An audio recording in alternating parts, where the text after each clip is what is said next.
Well, a very good morning, distinguished guests, ladies and gentlemen. Welcome to the ATM Hotel Industry Summit for Tuesday.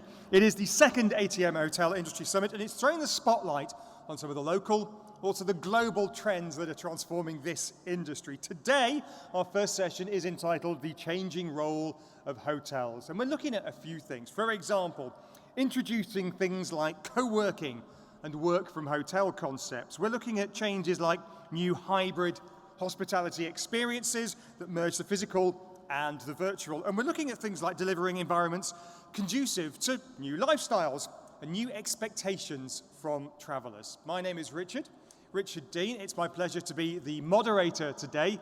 I am the presenter of the Business Breakfast radio show here in Dubai, on Dubai Eye 103.8 FM, and also a director of the interior design and architecture firm Raw here in Dubai. And with that, let me introduce our panelists with the caveat that I do not have a monopoly on questions today. Unlike on my radio show, when I do, you'll see in the middle of the room here, there's a couple of microphones. So if you've got a question for any of the panelists, obviously we're doing this in a very hygienic and safe way, walk up to the microphone and I'll see you there and you can ask your question. And then after you finish, someone's going to come along and spray the microphone and clean it down. So if we get someone else asking a question, it's all done in a COVID-friendly way. Are we good to go? Right then, let's do this. We've got about 45 minutes or so before we wrap up this session. So don't leave all your questions to the end. Feel free to dive in right at the start. Two of our guests today are in the room here in Dubai, and two are joining us via a video link. Let me first welcome our humans here at the Dubai World Trade Center. In no particular order, please join me in welcoming the Chief Operating Officer of MR Hospitality Group, Mark Kirby. Mark, can you join us, please? Ahlan wa sahlan, Mark. And also with us here in the World Trade Center today, the President for the Middle East and Africa of Hilton, Joachim Jan Slijper, or JJ. JJ, good to have you with us. Thanks very much indeed.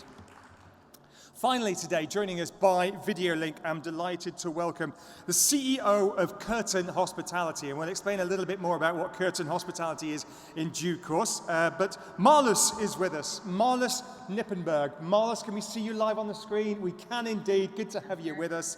And finally, really excited to have us, the founder and also the chairman of Rixos Hotels, Fatah Timanja. Fatah, can you hear us? Are you all good to go? Hi, good morning. Hey, it's great to have you with us. Thank you very much indeed. So, I'm not going to stand up here for the next 45 minutes, if you don't mind. I'm going to make myself comfortable here. And check that my microphone is working, which it is, and we'll get this party started. Mark, you have the dubious honor of going first. And the reason you have that honor is that I woke up this morning to read the national newspaper, and you were all over the front page of the business section talking about opening 12 new hotels within the MR Hospitality Group. And I was thinking, given that we're talking about the changing role of hotels, how are those 12 hotels going to be different from A, your existing hotels, but B, how they would have looked when they were first on the drawing board 3 or 4 years ago? What's changed? Rich, it's a very good question, actually. We've had actually a busy year since COVID started. Not only closing our hotels initially, we were at the forefront of closing, and then we reopened all our hotels after quite a significant learning from one hotel, which is the Address Downtown, our flagship hotel. And then we really started to work on a very much a staycation market within our very smaller portfolio within the sort of the downtown area district. We then went into opening resorts. So our first resort opened up. We had the Address Beach at Jumeirah Beach Residences, part of Dubai. We then opened up Rove La Mer, and we've just recently opened up Vida in Al Khoaim. So we've sort of seen very much a different part of our business grow. And really, if you look at most of the openings that we've done, they're pretty iconic. The Address Beach that we've just opened up has that pool at the 77th floor. So people are looking for new experiences. People are looking for those Instagrammable moments. And then as we move now into our new openings for the rest of the year, we've got about 5 new openings. One of them is on the East Coast in Fujairah, the Address Beach Resort, opening up in Q2.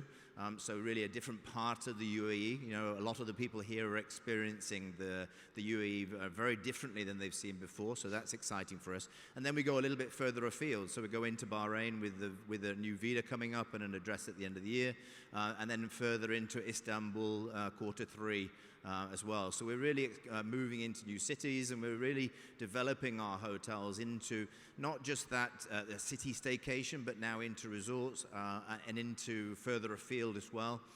And throughout the pandemic, we saw the hotels being used very much for very different purposes. We saw people staying on longer stays. So, you know, our Vida Hotel in Emirates Hills did very well from people deciding, let's just stay in Dubai and extend. So the hotels have all got very, very different opportunities and facilities that we've used over this last year and further afield as we move forward. It's remiss of me. I'm assuming people understand MR Hospitality as I do, but if you're new to Dubai and you're visiting MR, it's fair to say is part of a Dubai-based real estate conglomerate. And I'm paraphrasing, but essentially you have 3 brands within your portfolio, don't you? You have Address, which would be your high-end 5-star brand, Vida, which Mark mentioned, which is a more 4-star lifestyle brand, and then Rove, which is a more lifestyle 3-star brand. Yeah, and then we have in our luxury market, we have the Omani hotels in both Dubai and Milan as well. So those two sort of incorporate into that 5-star luxury. So there's a lot going on there. But just to repeat my question, what's changed, Mark? I'm sure they're lovely hotels, but what has changed? We're talking about the changing role of hotels. Now we're back to some kind of normality in Dubai's hotel industry. The hotels aren't shut. They're not all quarantine hotels. You know, if we go to your resort in Dubai today, I put it to you that it would look much like a resort would have looked 2 years ago in Dubai in terms of the role that hotel is playing, or am I wrong? No, I think that obviously people have, we've seen an increase certainly in our staycation business for our hotels, which was very unusual for us initially. About 44% of our business in Q1 comes from the staycation market. But I think what's changing in the hotels now is that people are really, people are wanting to feel safe. People are wanting to come out. It's, you know, you hear of the revenge tourism, people wanting to come out and do something different. So our staycations have to have experiences within them. So if I take, for example, our city staycations with the Dubai Mall, we utilize that ecosystem. We incorporate, you know, the Dubai Aquarium, the Burj Khalifa, the VR park. So we've got those ecosystem opportunities. But what's changed is that people, particularly in the hotels, want that safe environment. So if you look at in our hotels, you know, you've got that we took a long, the fact that we closed all our hotels last year and learned from one hotel, we put a very consecutive thinking forward program forward that incorporated everything from sanitization. We incorporated and we worked with Boca, a sanitization expert. We got the Bureau Veritas certifications. We worked with the Dubai tourism very much in terms of being a Dubai assured hotel and really helping you know, connect and have the hotels open for Dubai. So people are looking for safety. They're wanting that. All of our staff, and about 90% of our staff are now vaccinated, which is what people are looking for. And I think that we'll see this at the forefront as we continue further forward, Richard. JJ, from Hilton's perspective, now at the last count, I've got about 170 hotels under your remit in the Middle East and Africa, with about the same number in the pipeline. I'm sure that number's out of date. It changes almost daily. But that's ballpark about right, isn't it? Yes, it is. We're developing quite rapidly here. I think one of the things we've seen during the pandemic that we're still signing up new properties as well. And I think one of the, I'm just going to take on to Mark's, or to your earlier question actually. I think one of the things we have done is changing the design of the lobbies. I think, you know, the lobbies have been traditionally a place where people would just wait for a taxi or waiting for a friend. We have now designed the lobbies, and so our new openings you will see that actually. The lobbies are a place where people actually meet, and so we have seen those countries which were opening, people were anxious to get out again and do business meetings and do one-on-one meetings or just have a place to actually work. And so our lobbies are a far more interactive place to actually do things now. So the design is also made in a way that you can be sitting a bit separate actually within the lobby, or you can be in an open space where other people can actually see you. So on the design-wise, I think that's where we see the biggest change. And of course, what Mark said is right, that you want to make sure it's clean and it's safe. But, I think design-wise, I think the lobbies are a big opportunity for us.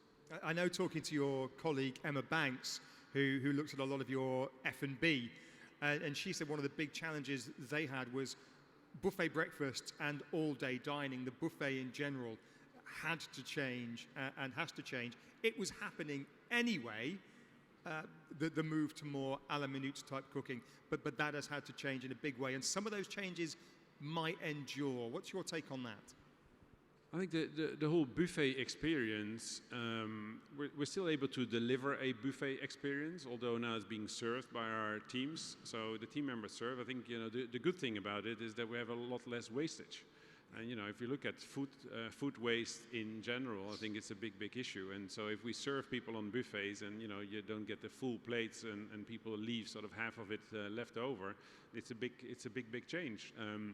But it's all about presenting it, right? And Emma and her team are working hard on that. I think one of the things we have learned is during the pandemic is that we already did great interaction with the communities in which we operate. I think it made us only stronger now, helping people in the community, but also looking at the way we operate, get more produce locally. We just made a deal with Fresh on Table, which is local produce out of the UAE. Really working with local farmers, make menus more vegan friendly. So Emma and her team are doing a fantastic job in actually leading there. Let's bring in, if we can, Marloes Knippenberg now. Marloes, you can hear me, can you? How is everything this morning? Very well, thank you very much. Where are you joining us from today? I know you're based in Ireland. Are you in Dublin? No, I am not. I work for an Irish company, but I'm based between Marbella and Milan, actually. But I spend most of the time in the region. Not easy being you. Well, you do spend a lot of time in the region. Yeah, very tough. What I'm going to do, I mean, MR Hospitality, Rixos Hilton don't need much of an introduction in terms of conceptually what they are. But Curtin Hospitality probably does. Now, you're ex-Hilton, so you get the hotelier bit, but you develop concepts, don't you, whether they are hotel concepts or F&B concepts, and you're very active in this region, in Jordan, in Saudi Arabia in particular. So give us the 30-second elevator pitch of what Curtin Hospitality is, and then we'll get into the changing role of the hotel. So we're a mixed-use operator.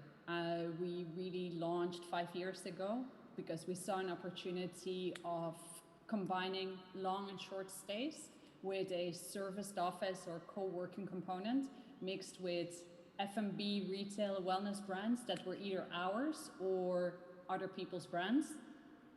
And really when you look at our project, so the one that you're just referring to in Jordan, Cloud 7 Residences, which opened 28th of July last year, the first remote opening,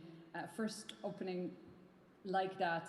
And we've been full since, and it's very interesting because it has become a short stay product, and we're just adding a hotel to it. We are adding co-working and serviced office to it. Our opening in Jeddah is the first lifestyle mixed use project that we're opening. So it's 120 keys. We've taken out the meeting floor in full in total, and that is call it a wide canvas for anything that you possibly could think of doing, with meeting rooms where you can work on an individual basis or rent them for the day. But really, and it's interesting because when we started talking about this 4 or 5 years ago, everybody was saying, there she's again, and it's kind of it sounds so aspirational. And I have to say the last 1.5 years have really helped us, because all of a sudden, the digital nomads, the long stays, our project in Jeddah is a short stay product. And the most requests we get, we have a waiting list of people wanting to stay 1, 2, and 3 months. And it's really interesting when you don't go by brand standards, but by brand guidelines. So the vision, we have 11 brands, of which 2, Cloud 7 and the House, are so the House Hotel, the House Residence, luxury upscale. Cloud 7, mid-market, could be second tier, third tier cities, smaller units, very flexible spaces, collaborations with anybody, doesn't need a front desk. You can use the lobby pretty much for anything. We love to lease it out at 60-70% of the space. just because you have footfall of different kind of concepts. Our space is the co-working serviced office concept, and even there, we never tailored it to the young, hip tech fanatics who are rolling out of bed at 4 o'clock, but we always kind of tailored it to a more sophisticated business audience. And we said, people don't necessarily want to go to a city and travel around. They want to go to their room, have a good place to meet others that represents them and their identity versus the kind of stuffy experiences, and have great food and beverage experiences. And we believed from the beginning that by collaborating with sophisticated and well-established brands, we could bring different communities together and footfall in that way.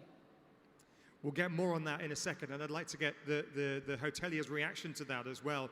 But first of all, I want to bring in Feta Taminja, who's the founder and chairman of Rixos Hotels. Feta, great having you with us. Thank you for joining us. Thank you, Richard. Good morning. Thank you for having me. So I wish I could. Yes. We wish you could be with us as well, but I know that Dubai is something of a second home for you, so I'm sure you will be soon. But Yes. you have a slightly different take on this. I opened up the discussion by talking about trends like co-working and working from hotel and hybrid lifestyles. And yet when I think of Rixos Hotels, I think of resorts. Your tagline, all-inclusive, all-exclusive. Is that model actually changing during the pandemic, or is that one of the models, the resort model, that's been left relatively unscathed by this? What's been your experience? Thank you, Richard. Actually, we have been very much affected by pandemic like all others, but I think we are more hopeful and we have more advantage on future than our competitors, because majority of my hotels are in a large size of lands, and we are in middle of natures in different countries. Many years ago, I used to say I am developing destination, I'm not building a hotel. So now I add something new on it. We are creating community. So people, consumer, visitors start to worry much more than they used to about their health, about their kids' education. And we have put a concept together where you have better sport facilities, where you have better education facilities for your kids, where you have better gardens, where you can grow vegetables, fruits. We have natural interaction. We are offering actually an environment where people doesn't want to live. And it is happening. I'm witnessing that we have guests who are staying almost a year with us. And honestly, I mean, it is maybe something I couldn't believe it. 2 years ago, I used to offer a villas for sale, freehold. Today, when I'm looking at people, my guests are paying almost a yearly the same price to stay with us. So witnessing that, we extend and we went the way far to add a lot to our concept. Of course, we are all-inclusive, but in another hand, we are bringing a lot of branded restaurants into our property. We are bringing a very professional fitness brands to our property. We are bringing IPs for kids to our property. Of course, accordingly, we are also developing all the infrastructure and physical facility for all what is necessary. Of course, we are bringing a lot of cultural programs to our property, because the goal is obviously to have our own community and to keep them with us as long as we can. I mean, in one hand, I have also my kids. It's sad to say they are not going to school, but in another hand, I'm trying to facilitate schooling advantage out of my resort, out of destination where we are operating. So it can be also a great opportunity, which we are witnessing. You have kids from 10, 20, 30 different countries, nationalities, who can study obviously together. And we went, let's say, we have 500 or 1,000 guests who are having sports together. Multicultural, multinational community which are staying at the same destination. That is something what I have learned more during the pandemic. Luckily, I was in that business because I'm not just operator, I'm also developer. And we have been very, very successful to develop destinations, but we are pushing more and more to have better and unique destination for future. So in terms of the changes, I'm wondering if from your experience as both a developer and a builder, as well as an operator, and of course now you're a partner with Accor, one of the world's largest hotel firms, I wonder if you see the biggest changes as being in the software, what you do, and you've talked about particularly for families more enrichment type activities like you mentioned, sport, the arts, education. Families want to come away with their kids not just having a good time, but having learned something. Or is it more in the hardware? JJ mentioned, for example, one of the big design changes in his hotels at Hilton is the lobby, the changing role of the lobby. Is it more software or more hardware that changes? Look, what I'm witnessing, people wants to be more on nature, outside nature, and that's also how we operate, because we are mostly on the nature, on the seaside, big land sites. Of course, on software, you have to catch the trends. You cannot be behind.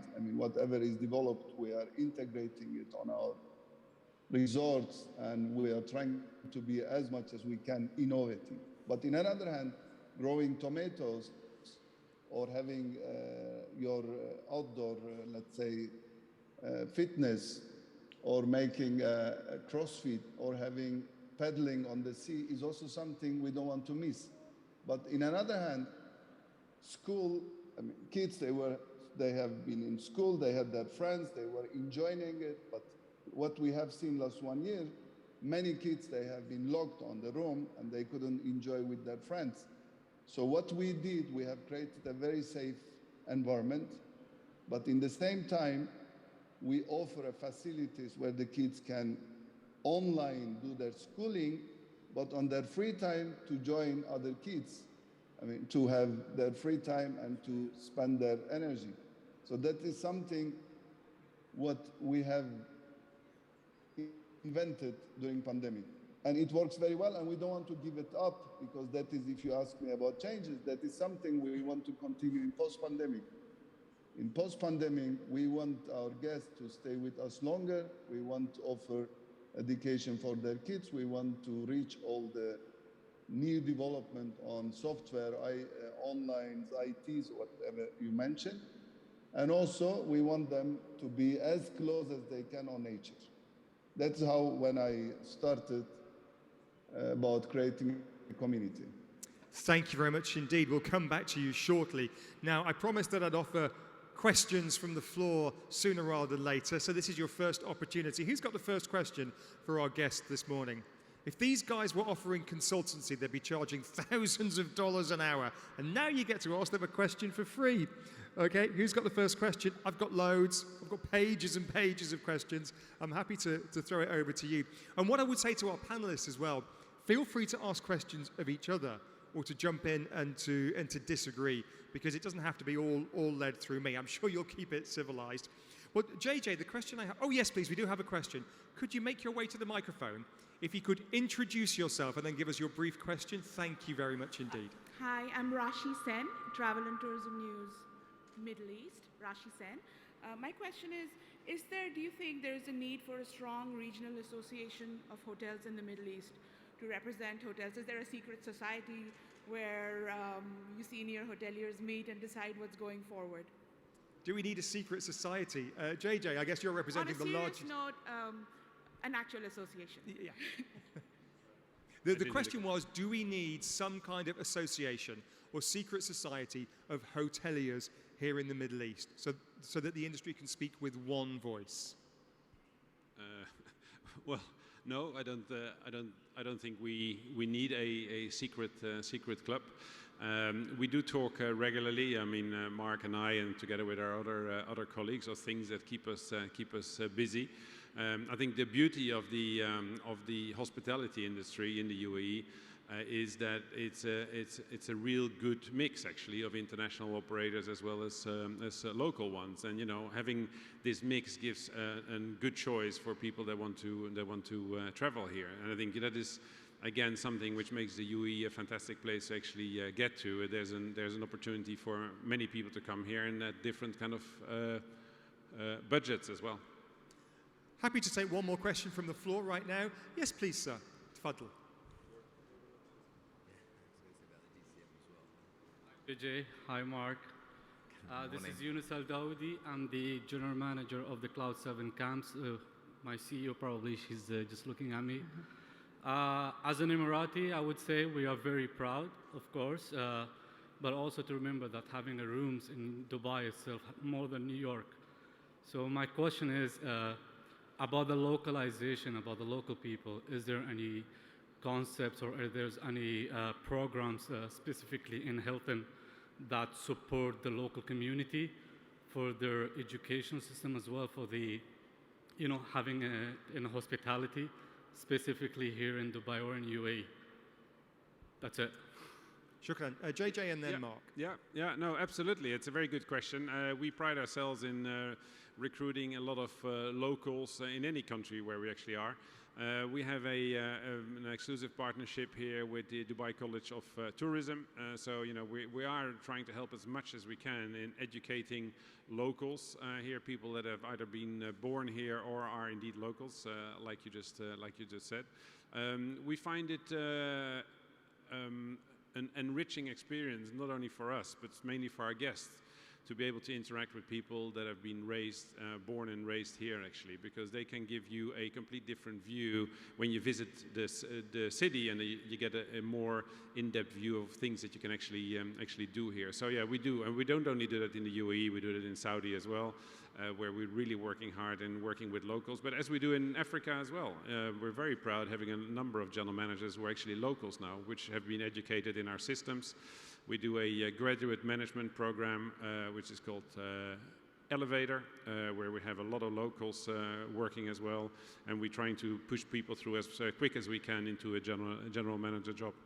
Mark, just a very quick word from you on this as an Emirati-owned company, predominantly.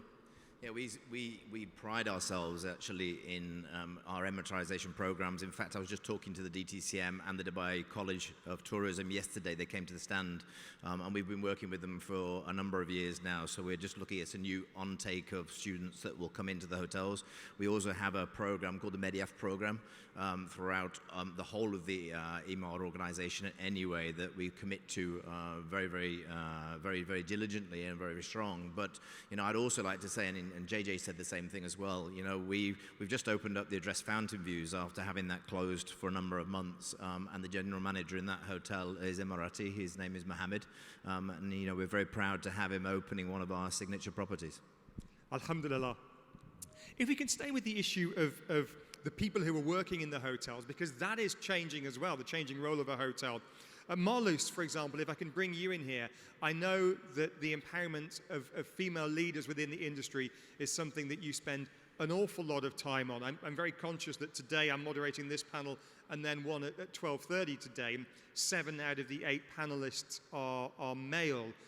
What is the problem when it comes to female leadership within the hotel industry, and what are some of the potential solutions? It's actually very interesting, and I think the pandemic has taught me a lot. I've been very lucky through my career. Yes, I've worked really hard, but I've had and I've been given great opportunities throughout my entire journey. And I never experienced being a woman as a problem or a challenge or a hurdle. And I think last year, so I've done a lot with the new generations. Gen Z is something I thoroughly believe in, support, and we bring them into our organization. We won some awards of the last year and a half with the way that we did that. And when I look at our team, 75% of our exec team is female, but not because that was a purpose or that was a strategy. we just picked the best people that came on our journey, and it developed that way. And when I started learning about the challenges that other women have to have board positions, to become C-level executives, or even, grow up through the ranks, I think there's a few big challenges actually. One, if you want a family, however we look at it, I travel 250 days of the year. To take somebody under your arm is quite a challenge. And yes, we can talk about the feministic approaches and everything else, but however you look at it, it's a challenge. The second thing is and I only learned this over time, when you ask a male audience, do you want to be a speaker tomorrow? And you say the subject is whatever it is, 6 out of 6 will say yes. You ask the same question as 6 women, 5 will say no, and 1 will say, well, let me see the questions maybe, and I'm not sure I am the right person for it. Even when you post positions, the more detailed the requirements are, the less likely it is that you will have women apply for it. So there is a much greater insecurity, much more difficult to find. And even I've spoken to quite a lot of my male colleagues say, I've developed programs for women. I've done so much and it's still not working. And I think it's something that will develop partly organic, but partly I think, it's bringing both sides together. And one of the reasons I joined WIH Global is because it's a combination of men and women. And it's, everything is about a balance, not just about a group of one gender only trying to support that. Feta, briefly, if I can bring you on this in terms of your recruitment. I think you're up to, is it 20 resorts now? So a large workforce that you have. Does anything that you just heard there chime in terms of the challenges you face recruiting women to senior leadership positions? What's been your experience? What have you found that works? No, actually, before I come to that, I want to just mention something about local team members wherever we are. It's actually a priority for us having a local team member and having leadership of local team members. While you succeed that, you are able to introduce local culture, local concepts to your international visitors. That's something we are really very, careful with, and we're on top of it. Of course, in another hand, it has been always my dream to have more female team members on a leadership position than male, because I believe hospitality is all about being colorful, developing something fresh, something new, enjoyable atmosphere is all you can do with female leadership. I mean, in one hand, you can say men are very creative, but in another hand, I believe without women, without having a male leadership touches, our concepts can never be successful.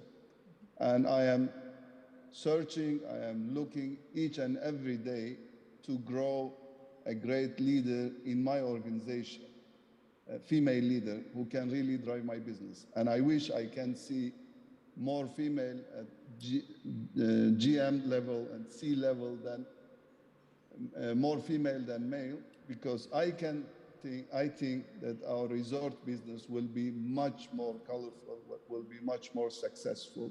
Because in our resort business, we're talking about taking care of kids.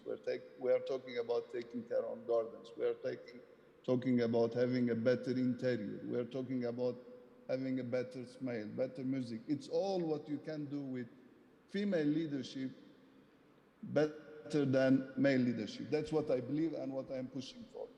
I'd like 30 seconds on that, Mark. I'd just like to add on to that. I agree with Feta, actually. If you look at our key properties, Address Downtown, Address Skyview, Address Beach, the polo clubs, they're all run by female leaders. So, go figure, they're our top properties.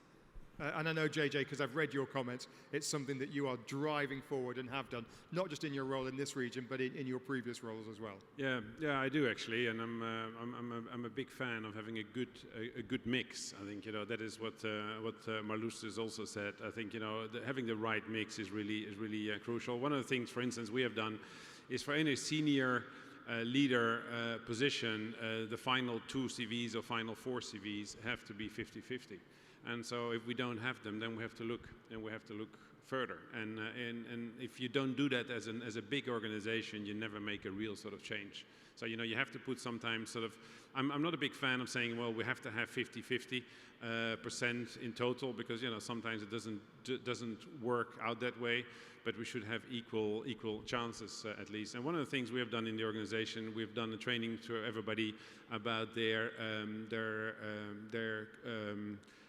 being biased. And that is one of the interviewing people, and people have a certain frame of mind. And as long as you're aware of that, that is the right thing, and then you can make a real sort of change afterwards. I'm happy to say that. Richard, yes. Richard, can I add something? I actually hate to say, and also I don't like to hear when men are saying we are creating a program for women, for female. That's something I really don't like it, because they are so powerful. Actually, they should put by themselves. We as a male, we should just give away. We should just give them more room. That's it, because we are too dominant on hospitality business, and we think we can be better chef, we can be better GM, we can be better concept driver, we can be better HR director, whatever. But it's not true. Females, they can do much better, I'm witnessing, than us. But we should just give them the room. We have to just free their way, and we are too dominant, unfortunately. I'm delighted to say that at Raw, the design firm where I'm a director, 15 of the 17 people are female, including all of the leadership team, including the founder. But I have to say that because she's my wife and she's in the room. So forgive me that indulgence. Yes, please, we have a couple more questions. We've only got 10 or 15 minutes left. Pincer movement, the gentleman in the green T-shirt first, and then the gentleman with is it a pink tie, sir? Yeah, it is a pink tie, but the green T-shirt first. Thank you, sir. Good morning, everybody. Sorry if my English is a bit bad, because I didn't travel that much, and I'm from Belgium, the Sixth Sense. We speak quite a lot of languages, but first I would like to start with the chairman of Rixos. I must say, I'm 40 years in the business, and I did wonderful things in his all-inclusive in the mice business. Okay, that's one point. Thank you. Imar, I have to thank you for hosting us, and very proud that finally we can meet people and talk with people. And I discovered something today. I passed by your booth of Roof, and I was thinking to my son, working in Capella in Bangkok and one in Phuket, but the millennials, the new generation, the generation that is now suffering the most of COVID, even before the millennials. The millennials are traveling different way. Before the COVID, there was already a lot of demand for smaller concepts, smaller boutique hotels, affordable hotels. This afternoon I go to Le Rêve. I want to see it. Gentlemen, are we ready, do you think, after COVID, for our millennials who are going to travel? It's a great question, and I want to put it to actually each of our panelists, but time is short, so I'm going to ask the panelists just 1 minute each, please, on the issue of the millennial and then perhaps the Gen Z traveler as well. Do you want to take that first, Marloes? Yeah, no, I don't think we're ready at all. So I think there's a greater understanding, and every change, I think, starts with the awareness. But we're still talking about product changes and physical changes versus the touch point changes. And I really believe that the future lays in collaborations of different industries. If I take that back to the first question that was asked of groups of hoteliers, I don't think we need more groups of hoteliers. I think we need cross-industry groups. We need much more exposure to, the different, if that's the food production, to take it very wild, or the technology or anything else. And I think only then are we going to change our products to fit that newer generation. Thank you very much indeed. Mark, millennials, Gen Z. Yeah, I think we've made a really great progress, particularly with Rove hotels. You know, the millennials, the Gen Z, really love coming and staying in these hotels primarily because they're based in city locations, and now we're moving them more into resort locations where people can come and join. And I think that the teams that also work in these hotels are really, really incredible individuals, and they are. And we're finding and learning a lot of things along the way that we can adapt. So we're on the journey, and I think that that's something that Rove brought to email hospitality particularly as well. JJ at Hilton. Yeah, I'll be very quick. We have launched Motto by Hilton a couple of years ago. We see the first ones opening up now in London is the first one I think now, and there's more of mottos coming. Smaller rooms with really kind of funky front desk. I don't think they actually call it front desk. I'm probably too old to understand how it actually works, but we're definitely on there. But then a quick follow-up to that. What about the main Hilton brand or something like a Waldorf Astoria? Do you just say, well, that's for your parents, so that can stay the same, or do you have to tweak even these types of brands? We also tweak those. We want people to join when they're sort of very young and stay with our brands throughout their whole sort of life.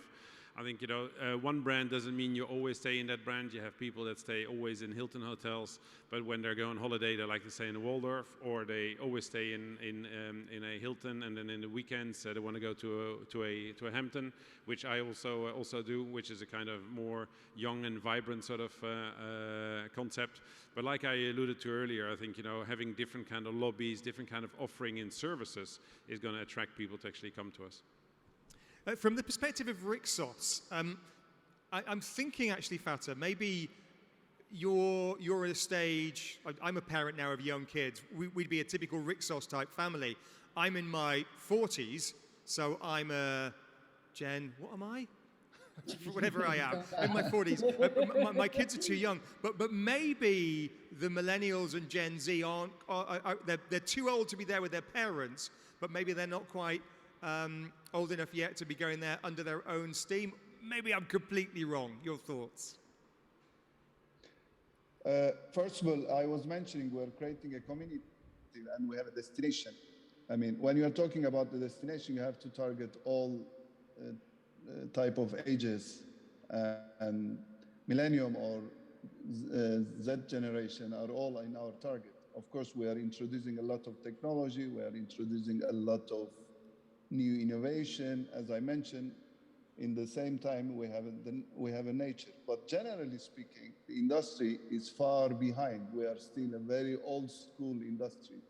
If you look at the other sectors, what they have achieved where they are today, we have to do a lot.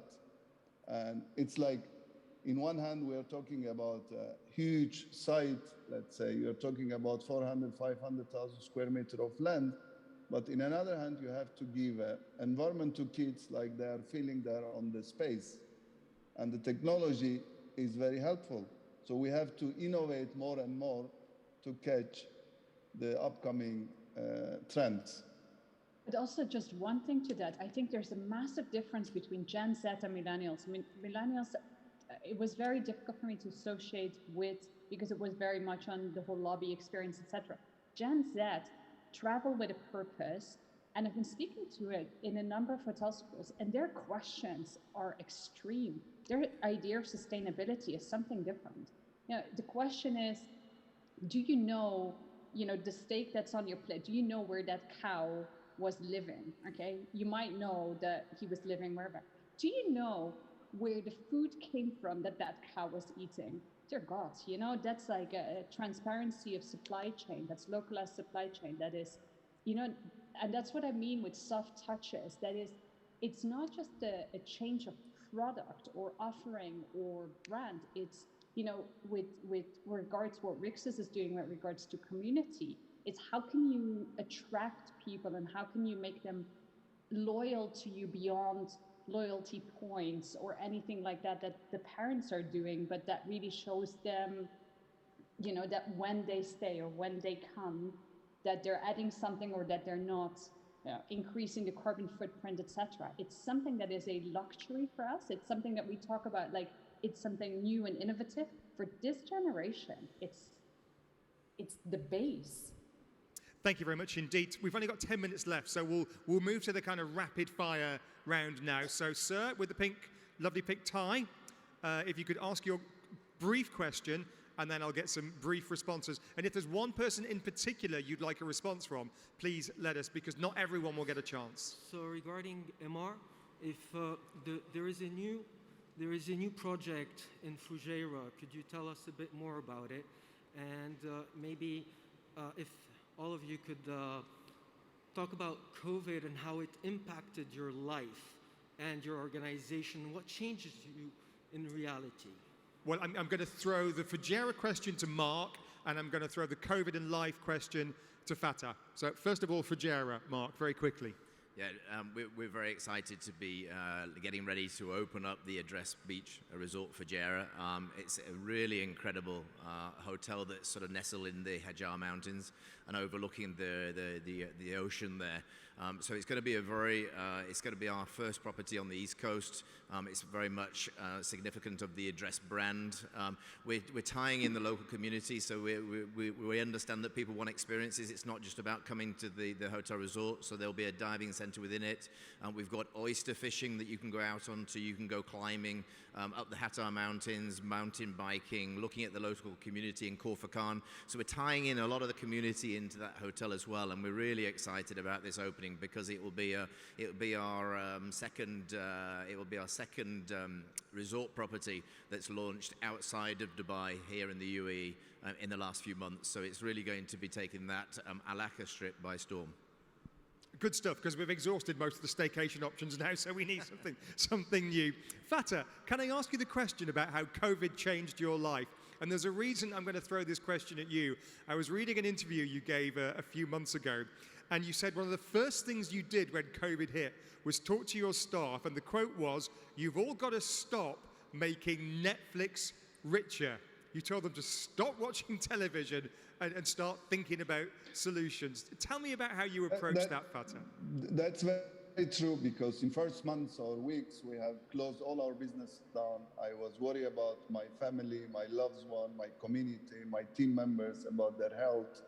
And then I start to worry about my businesses, which I have shut down in many different countries, in many different sectors. Of course, we have generated huge losses. And then I start to witness how proudly people are sharing with me how many films they watch during nights. And then I came out, I say, hey, thanks to Zoom, I get everyone together. I said, we have to stop these, which is killing us. And we are getting more stressed. Morally, we are getting down more and more because we are not sleeping all night. You guys are telling me you have watched 3, 4 movies till 6, 7 in the morning. It's not going to help us to overcome COVID. COVID somehow will end. We are following the science, and it was the question of time, question of months, which is we are witnessing now. And then I told them, why are we not preparing ourselves for post-COVID, where we can gain our business back, when we can recover our losses? Because we have generated huge losses, and somehow we have to get it back. We have to be better than our competitors. So I call chefs together. I say, you guys have to create better concepts. I told to my gardeners, you have to grow more different fruits and vegetables. I call my kids in charge, let's say, directors, you have to bring more IPs, you have to come up with better concepts for kids. I talk to my sales and marketing staffs, you have to be more creative, and also something, because in many countries where we are operating, language is a big challenge. And I have to solve it. So I told my team, if you speak 1 foreign language, learn second one. If you speak 2, learn the third one. And it's going to help you to gain all what you have lost during pandemic. And somehow I have seen that everyone start to get more excited. And I must tell you, we have really developed a lot of successful stuff during lockdowns. and we are enjoying it because physically we have also changed a lot of our properties. We have added a lot of new things to our properties, and proudly to say we are, I think, very well prepared for post-pandemic, and we see businesses which are coming, and hopefully we will be able to gain whatever we lost. Thank you. Thank you very much indeed. Well, we're almost out of time, and I know people have got meetings to go to, so I will wrap up on time at 11:30. I'm going to ask each of our panelists to finish with just 1 minute, please, to look into your crystal balls, if you will, or make a prediction. One design or physical change that you'll make to your properties going forward, and one change in the way that you do things, in the way that you operate. JJ, first of all. Okay, let's start with the way we operate. I think we will hire more local people. I think that is one of the learnings. I think even more than we already did. So I think the partnerships in the community in which we operate, we're going to make them even stronger than they were previously. And on the design, I think that whole idea of having a more private space. So looking at big events, which obviously are big Hilton hotels, we do many of it. The whole situation about hybrid solutions, hybrid meetings, a bit like we do here with Marloes and Feta on the screen here. We're doing that now for big corporations as well, and so we have to make some design changes in the way we do our big function halls. Mark Kirby. Yeah, I think it's very similar to JJ actually. We were very fortunate, the events team actually partnered with Cisco Systems quite early on to reopen our events facilities. So we saw quite an uptake working with Cisco to be able to do that part meeting and part online. So that really helped us. We've seen an incredible uplift in our suite business. In fact, our suites move faster. That's telling us that we need larger rooms and we need larger suites. That people want to take. So if you take, for example, the last month, 40% of our business was suite business overall, which was driving a very high average rate for us. So we know that people want larger spaces so that they can utilize and enjoy the facilities more whilst feeling comfortable together as a family. How to work better and looking into the future, I think we all need, it's interesting because we're, all of us here connected today online and here on the stand have similar experiences. We need to talk to each other more and see how we can actually learn from each other. For example, Marlos, you gave us some really great education on the next generation, and you're absolutely right. We need to know where the cows come from and where the food for the cows come from. So we need to learn from each other, I think, more. I think we do it really well in Dubai with partnerships. I think we need to work together more in a hotel forum to be able to learn from each other on how we take the next generation forward. Mark, thank you very much indeed. Feta, your 60 seconds, please. One design change and one perhaps operational change. Okay. To have more members in my board who are able to lead better concept and experience for future. And on design-wise, being more simple, fit on the nature, being away from, we changed absolutely the way we look at luxury. Luxury is not anymore for us the best design, the luxury marble, the best furniture. Luxury is more for us how we fit in the nature where we are operating. Thank you very much indeed. And I shall give the final word to Marloes Klippenberg. Marloes. With regards to design, probably applying our brands beyond classic hospitality and really broaden the horizon on where we can apply, in which other industries we can apply our brands and our hospitality. And I think that also comes down to the operations. I think we'll push further the whole multitasking project that we started and go beyond the walls of our actual buildings and include whatever opportunities there are beyond, because I really believe that could be a great revenue generator. Marloes, thank you very much indeed. A great way to leave. We could, of course, carry on, but that is the nature of the best discussions. Thanks very much indeed. Let's show our appreciation to all of our panelists, to Marloes and to Fata joining us via video link, and here in the room in Dubai, to JJ from Hilton and to Mark from MR Hospitality. Shukran jazilan, thank you very much indeed for joining us today, gents. I know you're busy, so I'll let you go down from the stage. My final word to everyone here is to say that the organisers here have clearly used their entertainer voucher when it comes to me moderating today, because you get 2 for the price of 1. In 1 hour's time, I will be back here, and it's going to be a cracking session. Putting hospitality back into hospitality, a particular focus on luxury. We've got Stefan Lesser from Langham, we've got Guy Hutchinson from Rotana, Simon Casson from Four Seasons, and also Sandeep Walia from Marriott as well. So 12:30, you've got an hour to get fed and watered, and we'll see you back here. Thank you very much indeed.